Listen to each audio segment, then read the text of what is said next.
Hello मेरे प्यारे बच्चों, कैसे हो आप सभी। आई होप आप सब बहुत अच्छे होंगे। आई एम ऑल्सो होपिंग कि आपने दिल्ली सल्तनत का चैप्टर अच्छे से पढ़ा है, जो आपका चैप्टर नंबर 6 था।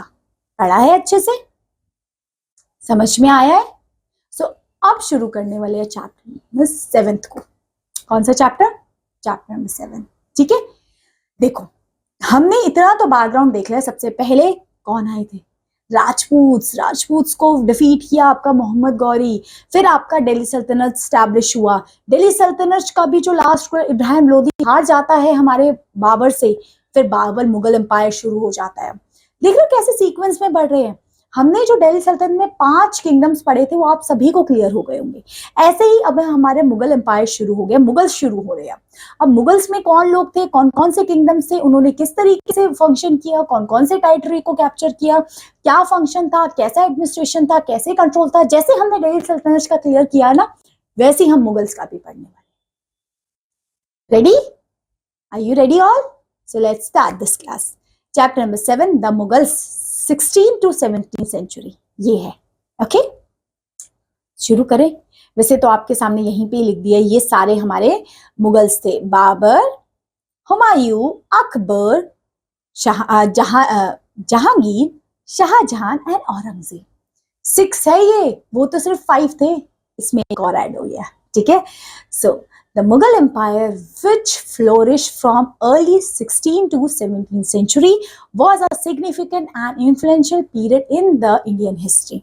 Founded by Babur in 1526, after his victory at the First Battle of Panipat, the Mughal Empire marked the beginning of new era, characteristic by remarkable advancement in art, culture, architecture, and governance.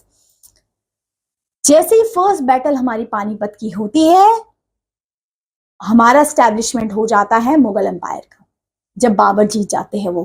ठीक है, so the Mughal was descended of 2 great lineages of rulers. From their mother's side, they were descended by Genghis Khan, died in 1227, and the Mongols ruler who ruled over the part of China and Central Asia. From their father's side, of course, इनके ना मुगल से father and mother side थे।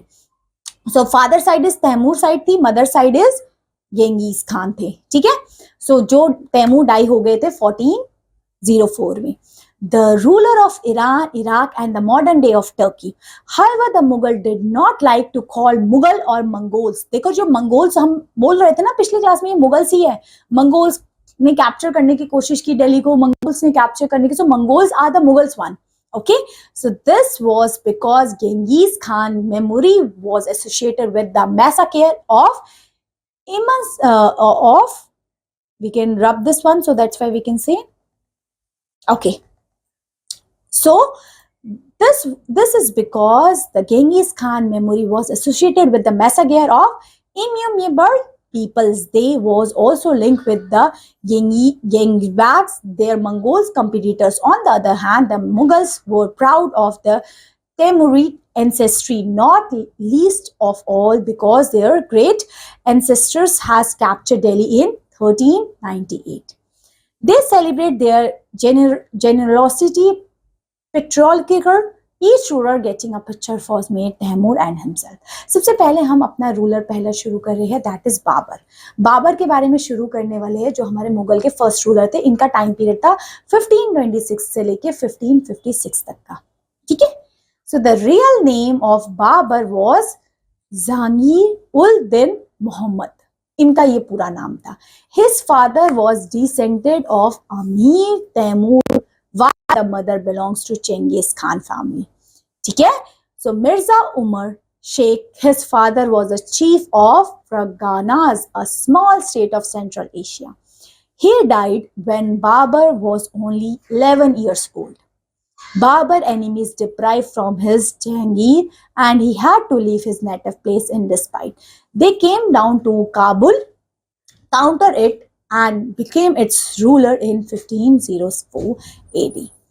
In order to expand his empire and strengthen his position in Central Asia, he invaded India 5 times. इन्होंने आपके बाबर ने invade करने की कोशिश की 5 times. Okay. In the fifth battle, known as Battle of Panipat, he defeated Ibrahim Lodi in 1526 AD. 5वीं बार इन्होंने 5 बार कोशिश की इंडिया भारत मतलब आपके दिल्ली के एरियाज में आने की, बट 5th टाइम में इन्होंने जब इब्राहिम लोदी को हराया तब ये मुगल्स या मंगोल्स का शासन यहाँ पे होता है. This was the beginning of Mughal ruler. ये बिगनिंग थी मुगल रूलर की. In the battle of Khanwa 1527 AD, Rana Sanga ruler Chittor and the greatest Rajput kings of the time defeated. With the Babur, he completed control over the North India. So आपको ये ध्यान रखिए, battle of Panipat जो कि क्या थी आपकी, जिससे उनकी एंट्री होती है, और बैटल ऑफ खानवा जो हुई थी 1526 एक साल बाद उसके, जिसमें से राणा सांगर को भी बाबर ने हरा दिया था. ठीक है. सो ये लड़ाई आपको याद रखनी है. उसके बाद ये हो गई हमारे बाबर के बारे में. उसके बाद है हुमायूं. हुमायूं का टाइम पीरियड है 1530 से लेके 1556. ठीक है. सो ये है हुमायूं का टाइम पीरियड. ठीक है. हुमायूं कब से कब तक थे? 1530 से लेके 1556. ठीक है. सो आई एम होपिंग कि आपको बाबर के बारे में अच्छे से क्लियर हुआ है. क्लियर हुआ है बाबर के बारे में? Okay. Babur is clear to you. Now we will move on Humayun. आपके सेकंड किंगडम के बारे में हम देख रहे हैं, मुगल्स का.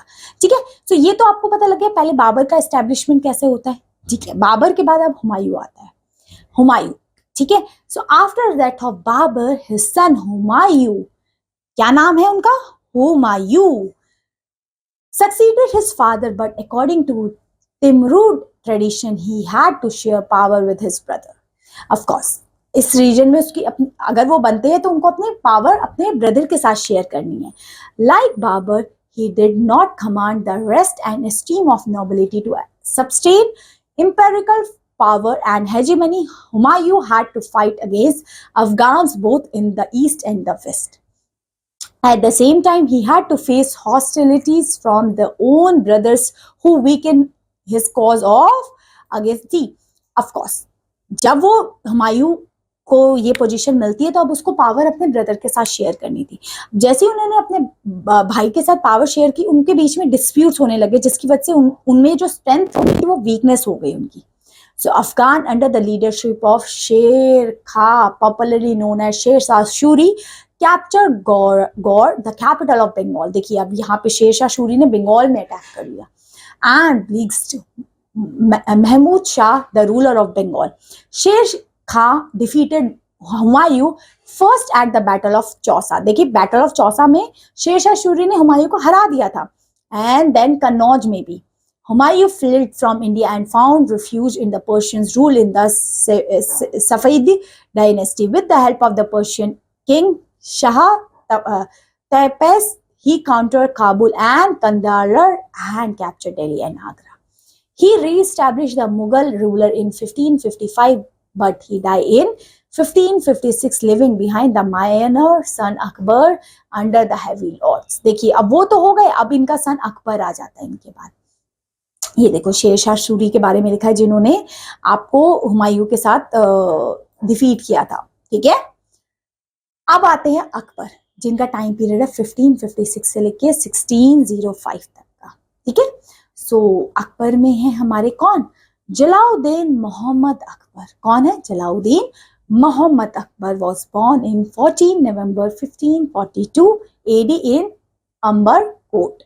When his father Humayun was in exile, जब उनके पापा उनमें थे तब ये बॉर्न हुए थे Akbar. It is said that when the news of the birth of his sons reaches Humayun, he was in the distressed conditions and had nothing to celebrate the occasion. Of course, जब उसके हुमायूं के पापा को उसके अकबर के बारे में पता लगा कि वो जब बॉर्न हुआ है, वो उस टाइम ऐसी सिचुएशन में था, वो खुश भी नहीं हो सकते थे. ठीक है. So Humayun broke a pot of musk and distributed it among his fellows, praying them the flames of his sons would extended all over the world as the perfume of the musk. Humayun died in 1556 AD, designing his sons Akbar as his successors on the throne, and Ibrahim Khan the younger king reason. ठीक है, तो इस तरीके से ही इनका था। So in the early life, Akbar shows little interest in reading and writing. शुरुआत में तो अकबर को रीडिंग राइटिंग का इतना शौक नहीं था. However, he shows his fondness for horse riding and snowmanship.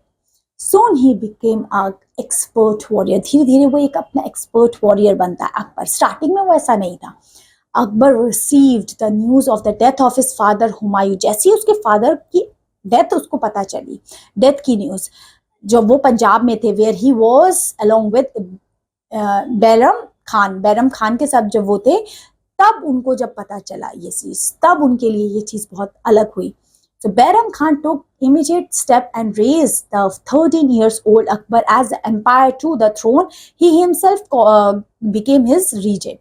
See, जैसी ये चीज पता है कि बैरम खान ने अकबर को सीधा, जब वो 13 साल की थी, सोचो, तभी उसको इस पोजीशन पे रख दिया. It was a difficult task for a boy of 13 years to deal with such a difficult situation. So, जो अकबर सिर्फ 13 years का था, शुरुआत में ना तो अकबर को इन चीज़ों के रिलेटेड कुछ पता था, ना कोई इंटरेस्ट था. उनको ये एडमिनिस्ट्रेशन वर्क, पढ़ने लिखने, रीडिंग राइटिंग, इन सब में वर्क करना पसंद नहीं था. वो वॉरियर के रूप में थे. पर जब उनके हुमायूं की, उनके फादर की उनको न्यूज़ पता चलती है, तभी बैरम खान ने इनको उनकी पोजीशन पे रख दिया. उसके बाद अब लाइफ चेंज होता है. अब अकबर सीरियस होते हैं. अब अकबर ने बहुत चेंजेस करने शुरू किए. So during this time his position in India was not a strong. Of course उस टाइम वो 13 इयर्स के थे, क्या स्ट्रॉन्ग पोजीशन होगी. कोई ना तो उनको सीरियसली लेता था, और ना तो किसी को लगता था अब तो हम इजीली इसको, मुगल एम्पायर को खत्म कर सकते हैं, क्योंकि ये 13 ईयर का बॉय क्या ही अपने एम्पायर को होल्ड कर पाएगा. So the Afghan army under Hemu Vikramaditya defeated the Mughals army and captured Agra and Delhi. देख लो, विक्रमादित्य ने सीधा दिल्ली एंड आगरा पे कैप्चर किया. In the second battle of Panipat found between Hemu and Vikramaditya, the Bayram Khan in 1556 AD, Hemu was defeated. Of course, Vikramaditya जीत गया और Hemu defeat हो गया, हार गया. सेकेंड बैटल ऑफ पानीपत में. फर्स्ट बैटल में तो आपको पता है आपका बाबर जीत गया था, इसकी वजह से मुगल एम्पायर शुरू हुआ. सेकेंड बैटल में आपका हेमू जीत जाता है. It gave Delhi and Agra back to Akbar. अब फिर वो अकबर के पास चली जाती है. ठीक है. So Agra became the capital of Mughal Empire. Mughal empire ने आगरा को अपनी कैपिटल बनाया था. ठीक है. So during the next 4 years, Bayram Khan enjoyed supreme position in the state as the empire guardian and the prime minister. See, Bairam Khan उस time पे एक सुप्रीम पोजीशन में थे अकबर के टाइम पीरियड में, as a position of guardian and prime minister की position थी बैरम खान की. From 1556 to 60 AD he capture Punjab, Jaunpur, Ajmer and Gwalior from Akbar. ठीक है. Since the king was minor, Bairam Khan virtually rule over the kingdom. See, वो सिर्फ नाम के लिए अकबर थे, बाकी बैरम खान सब कुछ रूल कर रहे थे, वही हर चीजों को कैप्चर कर रहे थे, क्योंकि उनके पॉइंट ऑफ व्यू से 13 इयर्स या फिर आप ज्यादा ज्यादा 15-17 इयर्स का बॉय कैसे कुछ करेगा. तो बैरम खान सारे डिसीजन लिया करते थे. Therefore, Akbar now wanted the control to the empire in his hand. अब अकबर चाहता था कि अब वो रियल में चाहता था कि अब उनका जो रिस्पॉन्सिबिलिटी उनको वापस दे दी जाए. अब बैरम खान उनकी जगह पे नहीं रोल प्ले करे. ठीक है. So Bairam Khan was also very unpopular among the nobles. Of course Bairam Khan को कोई पसंद भी नहीं करता था जितना अकबर को करते. So Akbar was intelligent enough to sense the unhappy state of affairs. Akbar को उस टाइम तक ये चीज समझ में आ गई थी कि लोग भी उससे खुश नहीं है, और उनका जिस तरीके से काम करने का तरीका उससे भी कोई खुश नहीं है. So that dismissed Bairam Khan, and in 1560 AD Akbar took over the resign from the Bayram Khan and sent back to pilgrimage to Mecca, but the Bayram Khan was killed on the gate of Gujarat. So Bairam Khan kill हो जाते हैं. अब अकबर आते हैं अपने पूरे के पूरे, वी कैन से पूरे पावर फिर से उनको हो जाती है. अब वो करते हैं जो, क्योंकि पहले तक तो बैरम खान ही सारे डिसीजन ले रहे थे, वही सारी चीजों को हैंडल कर रहे थे. अब यहाँ से अकबर का काम एंड अकबर के काम करने का तरीका हम देखेंगे यहाँ से. ठीक है. So during the regency period of Bairam Khan, beside Delhi and Agra, Jaunpur, Gwalior, Ajmer was counter ambitious. Akbar took up the task of expansions of empire in a planned manner. First of all the counter of north India, सबसे पहले उन्होंने north India को capture करना शुरू किया। किन्होंने बेटा? अकबर ने सबसे पहला मालवा को कैप्चर किया, मालवा 1560 से लेकर 1562 एडी तक। So Baz Bahadur the ruler of Malwa was a Afghan. Love stories of Baz Bahadur and Rani Roopmati were well known at the time of Bahadur paid the little attention to the administration which made the kingdom weak. Of course उस time पे मालवा में क्यों capture उन्होंने कर पाए? क्योंकि बहादुर का administration strong नहीं था। उन्होंने अकबर ने देखा इसमें एडमिनिस्ट्रेशन स्ट्रांग नहीं, उन्होंने तुरंत उनको कैप्चर कर दिया। Taking advantage of this situation, Akbar sent to army to counter Malwa under the leadership of Adam Khan. जैसे उन्होंने देखा कि इनका एडमिनिस्ट्रेशन इतना खास नहीं चल रहा है, उन्होंने अपनी आर्मी मालवा पे भेज दी। पीर Mohammad, Malwa was defeated, but after some time, बाज बहादुर reoccupied मालवा. Of course, उस टाइम पे तो डिफीट कर दिया था उन्होंने बहादुर को, बट उसके बाद बहादुर ने फिर से रीऑर्गेनाइज कर लिया मालवा को। In 1562 AD Akbar sent another army to counter Malwa. Akbar annexed Malwa to the Mughal empire and showing the generosity to give a mansab to Bahadur. फिर उन्होंने फिर से, पहली बारी में तो वो हार गए, दूसरी बारी में उन्होंने फिर अटैक किया अकबर ने और वो सक्सेसफुल हुए, मालवा कैप्चर किया। एंड दूसरी चीज जो कैप्चर की वो है गोंडवाना, गोंडवाना को भी कैप्चर किया। So in 1562 AD Rani Durgavati was a ruler. Gondwana में रानी दुर्गावती रूलर थी। Mughal army under Asif Khan attack Gondwana. She face the Mughal army bravely. उन्होंने, ऑफ कोर्स वो लीडर बहुत ब्रेव थी, उन्होंने मुगल आर्मी को बड़ा उससे सामना किया। When the Rani lost every hope of winning, she stubbled herself to death in order to avoid capture. Dishonored, thus Mughal reoccupied Gondwana. जिसकी वजह से हम कह सकते हैं मुगल ने फिर से reoccupied किया गोंडवा को। क्यों? क्योंकि क्या हुआ? क्योंकि वहां पे ऑफ कोर्स वहां पे जो थे दुर्गावती वो काफी पावरफुल थे, काफी अच्छे थे, बट उन्होंने फिर से वी कैन से रीऑक्युपाइड किया इसको। ठीक है, तो ये चीज आपको पता होनी चाहिए एक मालवा और गोंडवाना के बारे में। ठीक है, तो यहां तक हम पार्ट 1 में कर रहे हैं बेटा। इसके आगे का बेटा हम सेकंड पार्ट में कवर करेंगे। I am hoping so part 1 आपको अच्छे से क्लियर हो गया होगा। ठीक है, तो पार्ट 1 में हमने जितनी चीजें क्लियर की है, जितनी चीजें समझी, आपको समझ में आई अच्छे से, सो इसके आगे का हम पार्ट 2 में कवर करेंगे। ठीक है, so that's all my dear learners for this class. Thank you so much, have a good day.